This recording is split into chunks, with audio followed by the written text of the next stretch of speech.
dificuldade, ele não parou, não pensou em voltar atrás, mas Deus deu continuidade àquilo que ele iniciou. Isso é interessante.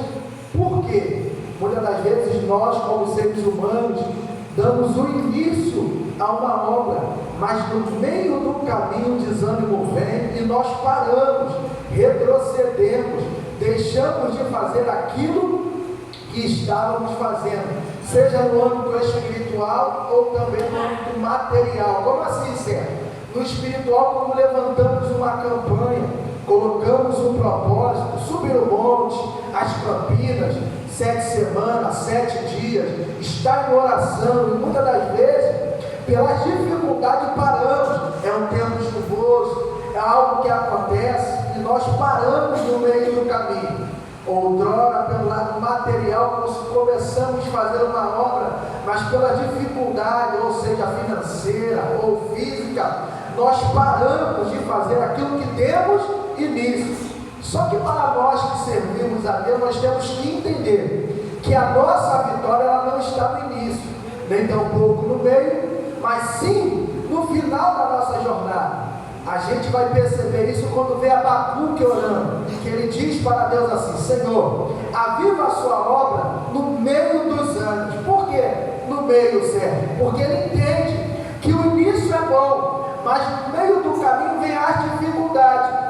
Mas é pelo meio do caminho que você determina se você vai chegar ou não. Por que, Sérgio? Porque é no meio do caminho, quando vem a dificuldade, você ergue a cabeça e fala: eu não vou voltar, eu não vou olhar para trás, eu vou permanecer firme na presença do Senhor, fazendo aquilo que Ele me ordenou. E com isso, nós conseguimos, irmãos, de Deus, o que Ele tem de melhor. O que, Sérgio? A tua graça, a tua presença, a solução. É bem notório que Neemias ele passa por dificuldade. Esse é um versículo e está dentro de um texto que é muito falado dentro da igreja. Por quê? Ele nos motiva a todo momento a continuar. Só que quando eu estava estudando, algo me chamou a atenção. E o que te chamou a atenção, Sérgio? O motivo a qual Neemias vai sentir o desejo no coração de começar essa obra, de dar início à reconstrução do muro e também levantar os portões daquela cidade, porque haja vista que a situação de Jerusalém não era boa, só que a situação de Neemias era favorável, agradável, era boa. Por que, Sérgio? Neemias era copeiro do rei, e de acordo, irmãos, com o nosso século, ele estava em uma situação ou dentro de uma profissão boa, era um funcionário público, ganhava bem, não tinha por que, pastor Jorge, ele se preocupar com quem estava em Jerusalém, porque ele mesmo vai dizer no capítulo 1 que ele estava em uma cidade fortificada, ou seja, aonde não poderia ser abalada. Só que os seus irmãos de sangue, os seus compatriotas que estavam em Jerusalém estavam sofrendo. Aí a resposta, porque Neemias se compadeceu, está no capítulo 1. E qual é a resposta, Sérgio? Neemias vai dizer que o seu irmão Anani traz notícia de Jerusalém. E quem pergunta é o próprio Neemias dizendo: como estão os irmãos de Judá? Como estão os irmãos que se encontram na província, que não foram levados para o cativeiro? Como é a situação deles? E a Bíblia revela que Neemias já sabia e tinha conhecimento que não era boa, que não era agradável, nem tampouco favorável, mas ele queria saber de alguém que esteve lá. Haja vista que eu já começo a entender que Neemias não foi lá, mas ele tinha ciência que pessoas lá passavam por necessidade, e ele queria saber que grau era esse de necessidade, que sofrimento era esse que o povo passava. Agora o seu irmão, junto com alguns principais de Judá, vai dar notícia para Neemias. E presta atenção na notícia, porque a notícia é a chave da pregação. A notícia que ele traz é: o povo que está na província de Jerusalém está padecendo e sofrendo grandemente. Grande miséria o povo padece e sofre fui lá, Neemias. Aí Neemias vai dizer: o povo está passando por grande miséria, sim. Esse povo que outrora vivia em grande fartura, em grande abundância, hoje se encontra em grande miséria e também em grande desprezo. Entende, irmãos? A miséria aqui, de acordo com a Bíblia, é um estado de calamidade. Entenda, igreja, a miséria aqui, de acordo com a palavra de Deus, não é só material, mas também é física, irmãos. Como assim, Sérgio? Quando eu falo no estado de miséria, é uma pessoa que não tem a necessidades básicas para se locomover, quanto pouco para viver. Que é isso, Sérgio? Está faltando o quê? Está faltando pão, está faltando a farinha, e não tem da onde tirar. Só que esse povo está padecendo sozinho. Aí quando a Bíblia diz que o irmão de Neemias dá notícia que eles também estão passando por grande desprezo, o que ele está dizendo, certo? Tem um povo que está vendo Neemias e não está fazendo nada para melhorar a situação daquele povo. Neemias, tem gente lá que passa pela porta daquela cidade, olha lá para dentro, vê gente mendigando, mas não se compadece. Neemias, tem gente que está passando por Jerusalém, é irmão de sangue, mas não oferece um pão, não dá um copo d'água. Que isso, Sérgio? Tem gente assim que é do povo de Israel. Não se espante, igreja, não se espante, noiva do Cordeiro. Nós vivemos no século 21, a qual muitos deveriam fazer o bem e não faz, mas ainda tem um povo fiel e verdadeiro que procura fazer a vontade de Deus. Aí você começa a entender o porquê que Neemias está preocupado. Porque além do povo estar na miséria, tem um povo que passa, de acordo com alguns estudiosos, ainda vão fazer zombaria, ainda vão fazer chacota. Por que, Sérgio? Porque aquele povo já não tem mais o que comer. Deixa eu trazer isso para o nosso século 21. Somos nós, irmãos, que muitas das vezes passamos por certas situações e temos a condição de fazer e não fazemos. Que isso, Sérgio? Pode isso? Somos nós, irmãos, que muitas das vezes, em vez de se compadecer, questionamos a situação alheia. Que isso, Sérgio? Somos nós que muitas das vezes temos a ferramenta na mão para ajudar e não ajudamos. Sérgio, você está pegando pesado. Olha o que a Bíblia vai dizer: aquele que pode fazer o bem e não faz, esse peca perante ao Senhor. Jesus, irmãos, quando estava em terra, ele deu um ensinamento: é necessário que façais pelos que estão oprimidos, pelos que estão famintos, aqueles que estão passando por necessidade. Aí o discípulo se levanta e pergunta: por que, mestre? Porque quando você faz o bem a um desses, estão fazendo bem a mim. Por quê? Porque Cristo se compadece, mas eu glorifico a Deus. Por quê? No mesmo século 21, que há um povo que contraria a vontade de Deus, Deus está conservando ainda uma nação santa, eleita, um remanescente que se compadece com o sofrimento daqueles que estão padecendo. É essa a notícia que Neemias está recebendo. O povo está sofrendo, Neemias.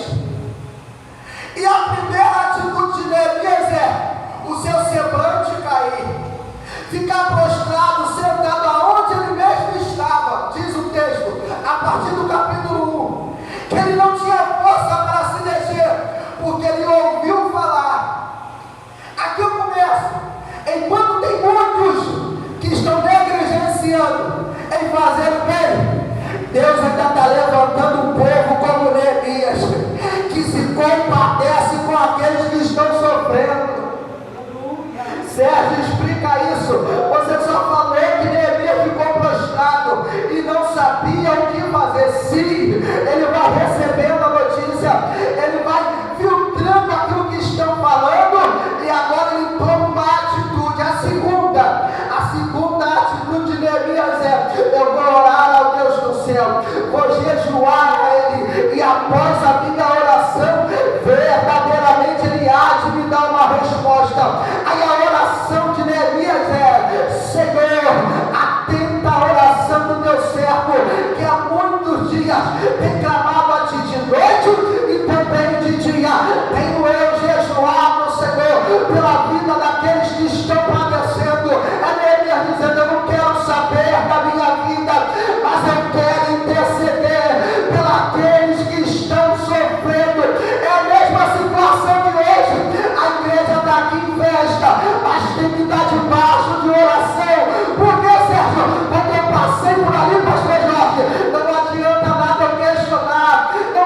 mas nós servimos um Deus que é o Deus do impossível. Após a oração de Neemias, a palavra de Deus diz que o Senhor começa a dar estratégia para Neemias. Por quê, Senhor? Porque ele se compadeceu. Ele percebeu que a situação não era boa, mas ele tomou uma atitude. E o interessante é que ele não precisa fazer muita coisa não, é somente orar. Após a oração ele se apresenta ao rei Artaxerxes. Aí a Bíblia diz que o rei olhou para o semblante de Neemias e disse: o seu semblante está abatido. Você nunca se apresentou com um semblante triste na minha presença. Aí ele entendeu que era o Senhor que estava dando uma oportunidade. Para quê, Senhor? Para ele agir em prol daquele povo. Aí ele vai relatar a situação para o rei. Relatando a situação, o rei dá carta para ele reconstruir. O que, Sérgio? Os muros da cidade. Aquilo que protege. Aquilo que traz proteção. Aí o rei também dá carta para ele reconstruir. O que, Sérgio? Os portões da cidade. Já viu, pastor Jorge, uma casa sem portão? Qualquer um entra. Já viu uma casa sem muro? Você não tem privacidade. Tem muita gente que está levantando tudo, mas está esquecendo de levantar o muro, de fechar o portão. Por quê, Zé? É momento de você ter privacidade. Que isso, Sérgio? A primeira missão de Neemias é: eu vou erguer os muros. E após erguer os muros, ele diz assim: ó, eu vou tampar as brechas. Qual é a preocupação de Neemias? Que os seus inimigos não venham ver a obra que ele está fazendo. Tem coisa que é para você viver no secreto. Tem coisa que é para viver você e Deus. Só que você está contando para os outros. Levanta o muro. Feche essas brechas. Não feche o portão. Por que, Sérgio? Porque no momento certo, se for de você ser reconhecido, Deus vai te levantar, vai te exaltar. Entre as nações você vai ser levado. Mas é momento de ter intimidade com Deus. Aleluia! Mesmo Neemias tampando as brechas, a Bíblia diz que se levantou o inimigo. O primeiro levante do inimigo, sabe qual é? A zombaria. A Bíblia diz que Sambalate e Tobia começam a debochar de Neemias. Como pode você levantar o muro do monturo e ainda com pedras queimadas? Só que, para surpresa deles, eles demoram a voltar na cidade. Quando eles voltam novamente, pastor Jorge, eles verem o muro de pé. Muitas das vezes nossos inimigos são assim. Aqueles que não querem ver o nosso bem é desse jeito. Eles não verem a nossa luta. Mas quando Deus nos exalta, eles não entendem como Deus nos exaltou. Olha o que o salmista vai dizer: Senhor, prepara uma mesa para mim. Aonde? Na presença dos meus inimigos. Só que esse versículo é lindo, sabe por quê? Nós assembleanos acostumamos escutar isso, pastor Jorge, como se fosse uma ofensa aos nossos inimigos. Só que mesa representa a comunhão. A mesa é o partir do pão. Seja onde você quer chegar com isso, é o salmista dizendo: Senhor, os meus inimigos não precisam estar aqui debaixo do meu pé, não. Eles precisam participar da mesma comunhão que eu tenho contigo. Aleluia! Sérgio, prova para mim isso na Bíblia. É Jesus dizendo, é o próprio Deus revelando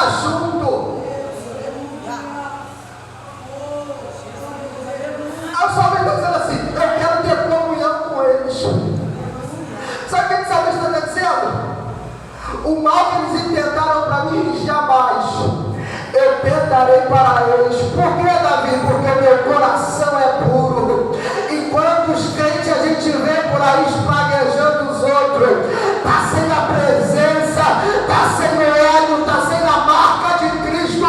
Porque, Sérgio, mesmo sendo traído, na hora de partir o pão da mesa, ele declarou para Pedro: aquele que me traiu come comigo, toma Judas.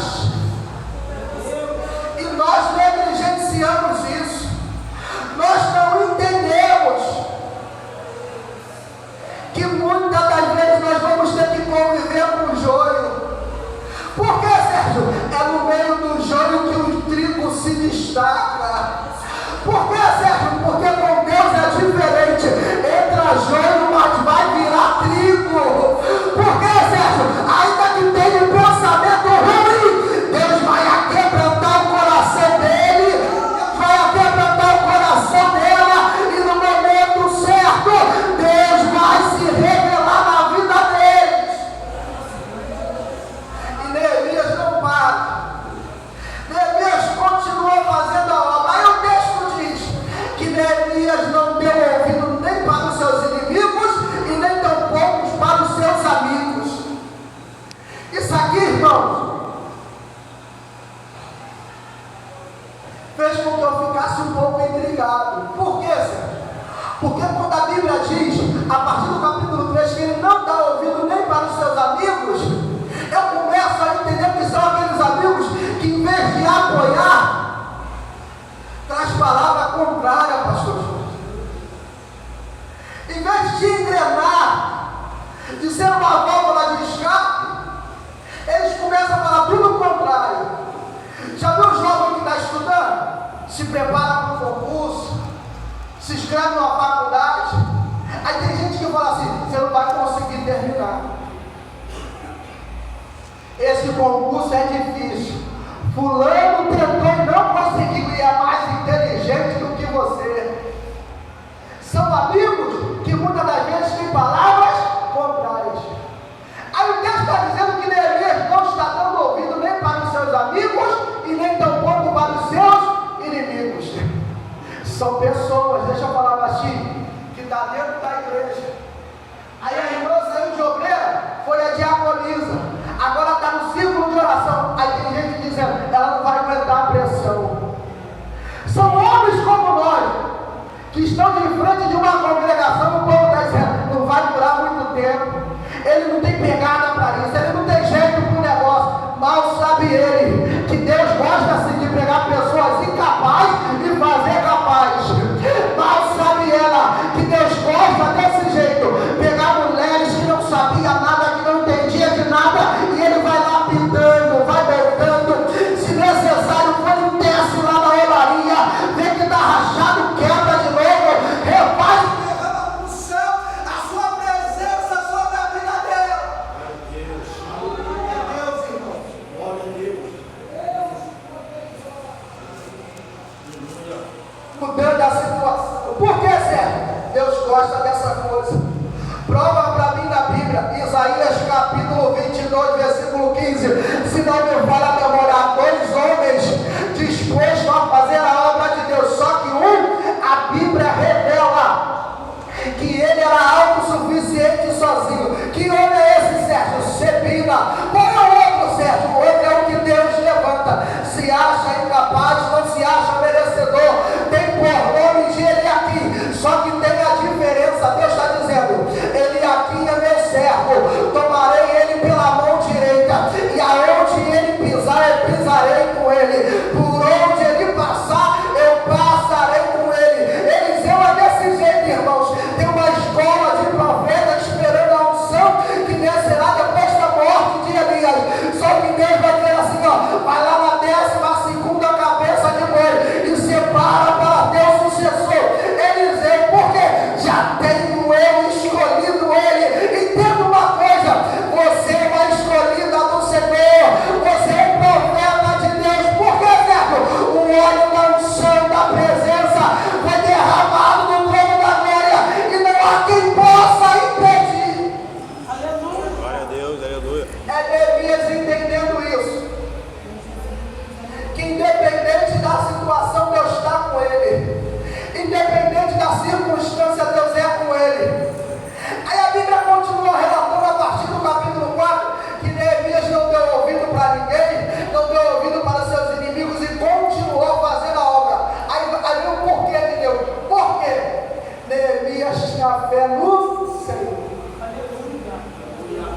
diferença está aqui, irmão.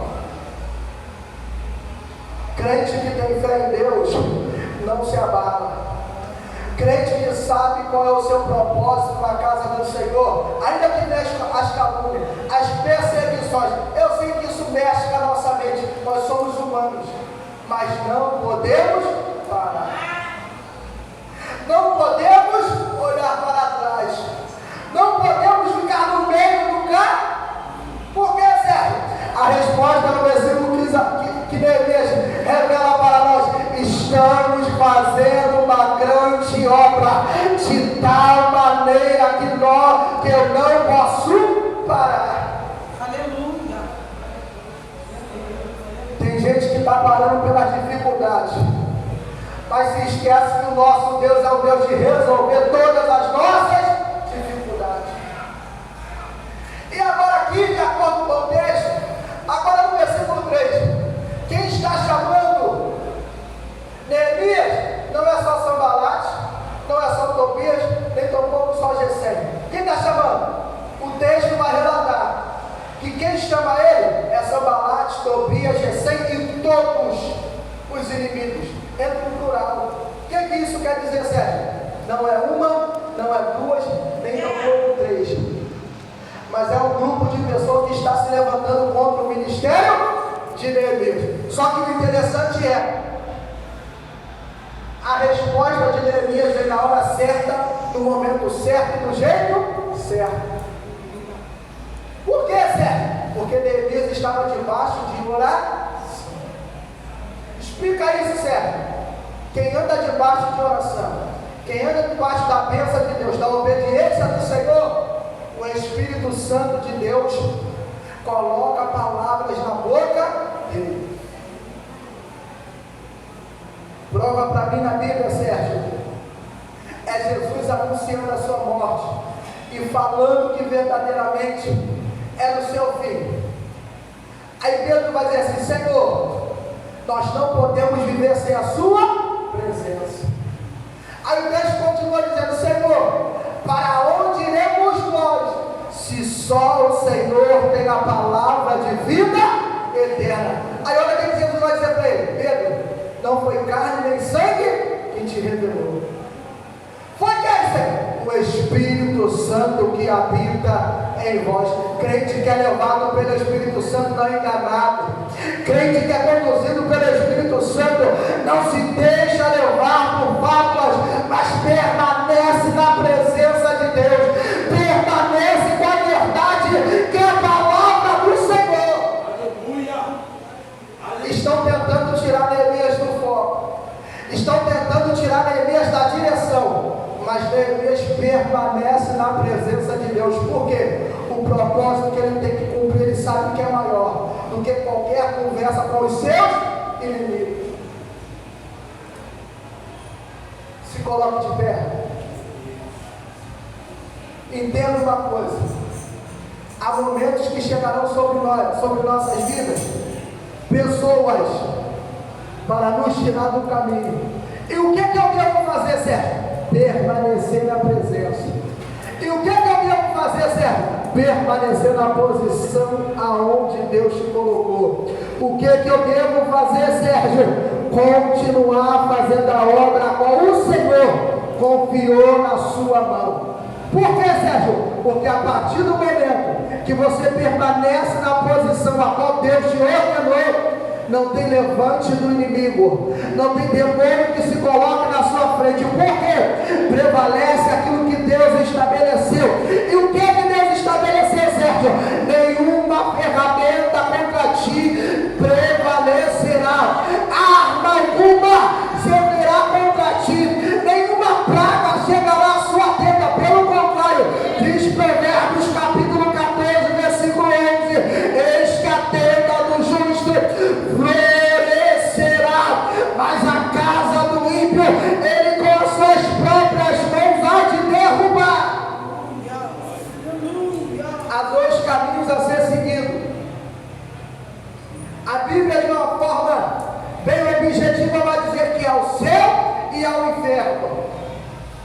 A Bíblia também vai dizer que aqueles que adoram a Deus e aqueles que não querem adorar a Deus. Só que o interessante é que muitas das vezes o mundo está oferecendo meio termo, sendo na verdade não existe meio termo. Que meio termo é esse, Sérgio? Ficar em cima do muro. Olha o que Eliseu vai profetizar. Até quando, Israel? Ficarás vós cocheando entre dois pensamentos.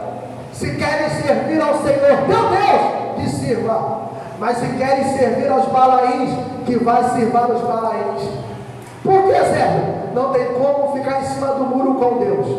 O muro já é do maligno. Mas quando você decide ficar na presença, aí sim, você alcançará a vida eterna. Por que, Sérgio? Neemias decidiu ficar na presença de Deus. E o que aconteceu? Deus deu vitória. Neemias vai erguer os muros, vai levantar os portões. E a Bíblia diz que não para por aí. Esdras, junto com Zorobabel, vai reconstruir o templo, vai trazer de volta o alimento necessário para o povo, que é a palavra de Deus. Com isso, a cidade vai ser edificada. E não para por aí, pastor. Sabe por quê? Há um povo que é do tempo de Salomão e contemplou um templo glorioso e questionava Esdras e Zorobabel. Mas Deus levanta a gente dizendo: vai lá e profetiza para o meu povo. O que, Senhor? Que a glória da segunda casa vai ser maior do que a da primeira. Glória a Deus. Que casa é essa, Sérgio? É a mesma casa que Neemias está erguendo os muros. Que casa é essa, Sérgio? A mesma casa que Esdras e Zorobabel está erguendo na presença de Deus. Glória a Deus. Compete a nós agora, irmãos. Permanecemos da mesma maneira ou erguemos muros? Compete a nós agora tomar a decisão de levantar o templo para o Senhor ou permanecer com o templo derrubado. Sérgio, que muros são esses, Sérgio? Os muros que vão rodear a nossa tenda. Que templo é esse, Sérgio? Somos nós que somos templo e morada do Espírito Santo de Glória a Deus. Aleluia. Aleluia. Mas basta uma decisão. Que decisão é essa, Sérgio? Fazer uma aliança com o Eterno. Por quê? Porque só a partir do momento que nós nos colocamos para fazer uma aliança com Ele, Ele tem compromisso conosco. Feche seus olhos. Eu vou fazer uma oração, após essa oração eu faço um convite. Soberano Deus e eterno Pai, Pai querido, Pai amado, graças, Senhor, te dou por mais um dia. E eu tenho a certeza, Senhor, que essa pregação não ficou somente entre quatro paredes, mas o Senhor, Pai, alcançou vidas que estão lá fora, alcançou vidas que estão aqui dentro, e que para a honra e para a glória do Seu nome, se houver alguém no nosso meio que ainda não te aceitou, que o Senhor, por intermédio do Teu Espírito Santo, toca no coração dele, no coração dela, que eles possam te aceitar como o único e suficiente Salvador da sua vida. Toma a vida de cada um em Tuas mãos, que eles possam, Pai, erguer os muros, que eles possam erguer novamente o templo para a habitação do Teu Espírito Santo. Pai, eu entrego cada um em Tuas mãos, em nome de Jesus. Há alguém no nosso meio que queira fazer uma aliança com Deus, alguém que ainda não aceitou Jesus, alguém que está ao alcance dessa pregação que queira fazer uma aliança. Eu costumo dizer: não deixa para amanhã o que você pode fazer hoje. Se não tem, assim agradeço a rica oportunidade. Amém? Oh, glória. Não, glória aí, gente. Que palavra, pessoal. Pode sentar, irmão. Pode sentar, por favor.